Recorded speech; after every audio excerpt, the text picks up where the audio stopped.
আমাদের মধ্যে শান্তির বার্তা বহন করে। চলো আসবো। আরে গোপাল যে সেই কবে টাকা নিয়ে গেলে আর আজ দেখা দিলে, এসো এসো।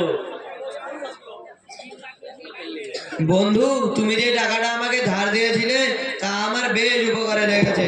ক্ষমা করো, যদিও টাকাটা দিতে আমার বিলম্ব হলো। শেষমেশ অনেক কষ্ট করে টাকাটা আমি জড়ো করেছি। ধরো, টাকাটি গ্রহণ করো।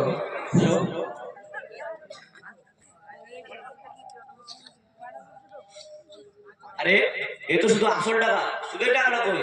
শামীম ইকবাল ভাই, সুদ? আসল টাকাটা দিতেই তো আমি হিমশিম খেয়ে গেলাম। সুদ দিব কিভাবে? অসম্ভব। সুদের টাকা না দেওয়া পর্যন্ত আমি তোমায় ছাড়ছি না। যদি সুদের টাকা না দাও তবে তোমার গরু, ছাগল, এমনকি তোমার স্ত্রীও বাঁচবে না। কথাটা মনে রাখার জন্য যা কোথা থেকে পারো সুদের টাকা নিয়ে আসো। সর্বনাশ, হে ঠাকুর, আমাকে উদ্ধার করো। কি হলো গোপাল ভাই, তুমি কাঁদছো কেন? তামিমের কাছ থেকে টাকা ধার নিয়েছিলাম, আমার দিতে একটু বিলম্ব হলো। সে নাকি এখন আমার থেকে বড় অঙ্কের সুদ চায় এবং বলে আমার পরিবারকে আমার থেকে বাদ করবে। চল চল, টাইমকে চিতায় জ্বালিয়ে দেবো।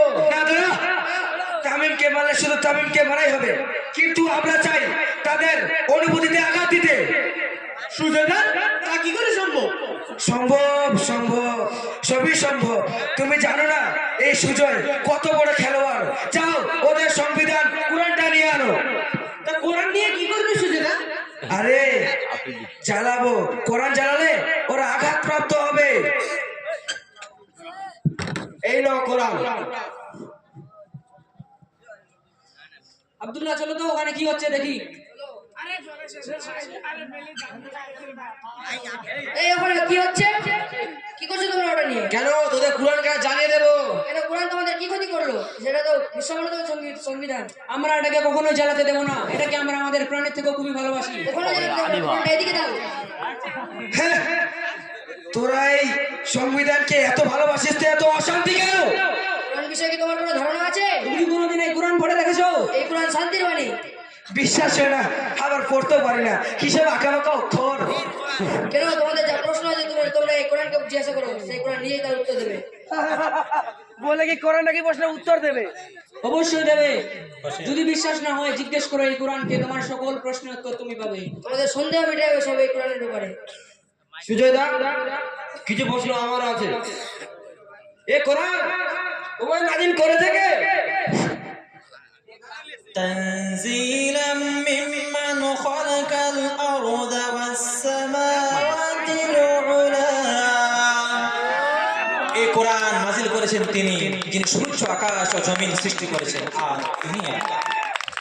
ও কোরআন, তা তো বুঝলাম তুমি নাজিলকৃত কিতাব, কিন্তু নাজিল হওয়ার পূর্বে তুমি ছিলে কোথায়?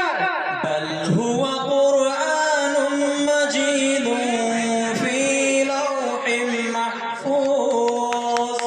বরং এই কিতাব অতীব মর্যাদা সম্পন্ন, সুরক্ষিত তাকে লিপিবদ্ধ ছিল। তুমি কার উপর অবতীর্ণ হয়েছো? وآمنوا بما نزل على محمد وهو الحق من ربهم। ঈমান আনো সেই জিনিসের উপর যেটা অবতীর্ণ হয়েছে মুহাম্মদ সাল্লাল্লাহু আলাইহি ওয়াসাল্লামের উপর। তা তো বুঝলাম, কিন্তু তুমি কোন মাসে নাজিল হয়েছো? শাহরু রমাদান আল্লাযী উনজিলা ফীহিল কুরআন। পবিত্র রমজান মাসে আমি অবতীর্ণ হই। তুমি যে নাজিল হয়েছো তা দিনে না রাতে? ইন্না আনজালনাহু ফী লাইলাতিল কদর। তোমার অবতীর্ণ হওয়ার কারণ কি? আল্লাহ বলেন, নিশ্চয়ই আমি কোরআন অবতীর্ণ হয়েছি কদরের রাতে। লিতুখরিজান নাসা মিনাল যুলুমাতি ইলান নূর। আমার লক্ষ্য হচ্ছে গোটা বিশ্ব মানবতাকে জমাট বাঁধা অন্ধকার থেকে বের করে আলোর সন্ধান দেওয়া। তোমার এই অনুসরণ করলে আমাদের উপকার কি? ফামান তাবিয়া হুদায়া ফালা খাউফুন আলাইহিম ওয়ালা হুম ইয়াহজানুন। জীবনের সমস্ত ক্ষেত্রে এই কোরআন যদি মেনে চলো তবে তোমাদের জীবনে কোনো ভয়ও থাকবে না, কোনো চিন্তাও থাকবে না। আমরা তো সামাজিক মানুষ, আমাদের জীবন যাপনের নীতি লাগে, যেমন বাণিজ্যিক নীতি, পরিবার নীতি এবং রাজনীতি। এগুলো কি তোমাদের মধ্যে আছে? ওয়ানাজ্জালনা আলাইকাল কিতাবা তিবয়ানান লিকুল্লি শাইইন ওয়া রাহমাতান ওয়া বুশরা للمسلمين আমরা কোরআনকে সুন্নাত দ্বারা সবকিছুর বিষয়ে স্পষ্টভাবে নাজিল করেছি। এতে আছে পারিবারিক নীতি, রাজনীতি, বন্ধুনীতি, বাণিজ্য নীতি, এক কথায় সব নীতিমালা এই কোরআনে বর্ণিত হয়েছে। তোমার মধ্যে কি কোনো সদুপদেশ আছে? ইন হুয়া ইল্লা যিকরুন লিল আলামিন লিমান শাআ মিনকুম আইয়াস্তাকিম। এটা তো জগৎবাসীর জন্য কেবলমাত্র উপদেশ গ্রন্থ, বিশেষ করে তাদের জন্য যারা তোমাদের মধ্য হতে সরল পথে চলতে চায়। এই দাঁড়া আসল প্রশ্নে আয়। এই কোরআন বলতো সুদ বিষয়ক বক্তব্য কি? ইয়া আইয়ুহাল্লাযীনা আমানু লা তা'কুলুর রিবা আদআফান মুদাআফাতান ওয়াত্তাকুল্লাহা লাআল্লাকুম তুফলিহুন।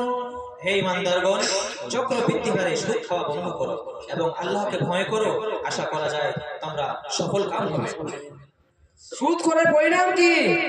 الذين يأكلون الربا لا يقومون যারা সুদ খায় তারা কিয়ামতে দণ্ডায়মান হবে। তোমার সব কথা আমরা মানবো কেন? আলিফ লাম মিম যালিকাল কিতাবু লা রাইবা ফীহ। আলিফ লাম মিম, এটি সেই কিতাব যার মধ্যে কোনো ভুল ত্রুটি সন্দেহ নাই।